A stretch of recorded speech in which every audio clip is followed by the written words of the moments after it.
सुप्रभात। मेरा नाम अपर्णा श्रीवास्तव है और मैं मीरापुर ब्रांच कक्षा 8 की छात्रा हूँ। सबसे पहले तो मैं आप सभी को गणतंत्र दिवस की शुभेच्छा देना चाहती हूँ और मैं आपको यह बता देना चाहती हूँ कि इस साल 2021 में हमारा भारत 72वां गणतंत्र दिवस मनाने जा रहा है। सबसे पहले मैं आपके सामने 4 पंक्तियाँ प्रस्तुत करना चाहूँगी कि सदियों की ठंडी बुझी राख सुगबुगा उठी, मिट्टी सोने का ताज पहन इठलाती है। दो राह समय के रथ का घर घर नाद सुनो, सिंहासन खाली करो कि जनता आती है। इन पंक्तियों में कवि ने जनतंत्र यानी गणतंत्र का स्वागत किया है। सदियों की पराधीनता के पश्चात अंततः 26 जनवरी 1950 को भारत में जनता का शासन स्थापित हुआ, अर्थात भारत गणराज्य बना।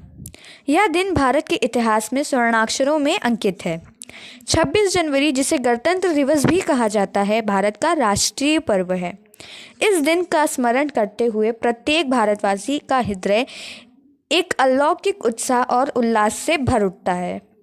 लंबे संघर्ष के बाद 15 अगस्त 1947 को भारत पराधीनता के अभिशाप से मुक्त हो गया था और लाल किले की प्राचीर पर तिरंगा फहरा उठा था। किंतु हमारे देश का अपना संविधान नहीं था। संविधान निर्माण का कार्य चल रहा था। 26 जनवरी 1950 को भारत का संविधान लागू हुआ और हमारा देश संपूर्ण प्रभुत्व संपन्न गणराज्य बना। संविधान लागू करने के लिए 26 जनवरी का दिन ही क्यों चुना गया? इसके पीछे हमारे स्वतंत्रता संग्राम की एक महान घटना छिपी है।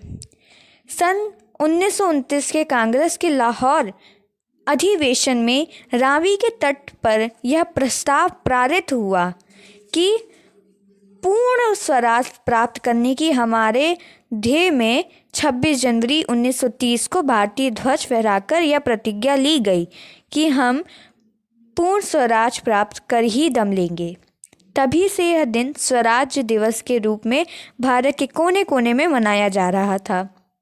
अतः स्वतंत्रता प्राप्ति के पश्चात इसी दिन को भारत का संपूर्ण प्रभुत्व संपन्न गणराज्य घोषित करने के लिए चुना गया। यह दिन पूरे देश में बड़ी धूमधाम से मनाया जाता है। देश की राजधानी दिल्ली में इस दिन की शोभा अनुपम होती है। देश के भिन्न भिन्न अंचलों और प्रांतों से लोग इस शोभा को देखने के लिए उमड़ पड़ते हैं। प्रतिवर्ष विश्व का कोई न कोई महान व्यक्ति या राजनेता मुख्य अतिथि के रूप में इस दृश्य को देखने के लिए दिल्ली पर आधारता इंडिया को गेट पर जल, थल और वायु सेना की टुकड़ियों राष्ट्रपति को सलामी देती है। साथ ही राष्ट्रपति को 31 तोपों की सलामी दी जाती है। सैनिक वाद्य बजाते हैं और विभिन्न राज्यों की मनोहरी झांकियाँ प्रस्तुत की जाती है। इन झांकियों में देश के सांस्कृतिक, सामाजिक, औद्योगिक जीवन और विकास की झलक प्रस्तुत की जाती है। बड़ी संख्या में स्कूलों के विद्यार्थी इस परेड में भाग लेते हैं और रंगारंग नृत्य और कार्यक्रम प्रस्तुत करते हैं। अंत में विमानों की उड़ान होती है। विमान आकाश में तरह तरह के करतब दिखाते हैं जो दर्शकों का चित्त मोह लेते हैं। रात के समय राष्ट्रपति भवन और समस्त सरकारी इमारतें विद्युत दीपों के प्रकाश से जगमगा उठती है। देश के समस्त राज्यों में इसी प्रकार के पावन समारोह का आयोजन किया जाता है। जगह जगह सभाएं, भाषण, कवि सम्मेलन, वाद विवाद प्रतियोगिता आदि कार्यक्रम आयोजित किए जाते हैं। संपूर्ण देश में प्रसन्नता और आनंद की लहर दौड़ पड़ जाती है। राष्ट्रपति भवन से विशेष समारोह होता है।